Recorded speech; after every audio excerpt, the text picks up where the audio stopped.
நம்ம டிஃபிகல்ட்டா நிறைய சிச்சுவேஷன்ஸ் வந்து ஹேண்டில் பண்ணுவோம் நம்ம லைஃப்ல. இந்த டைம்ல எனக்கு இந்த ஒரு நண்பர் எனக்கு ரொம்ப சப்போர்ட்டிவா இருந்தாங்க அப்படின்ற மாதிரி ஏதாவது சுச்சுவேஷனும் அந்த நண்பரையும் சொல்ல முடியுமா?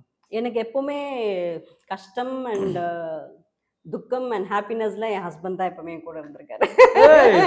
He is my friend, my brother, my sister, my father, my all and all அவர் தான்.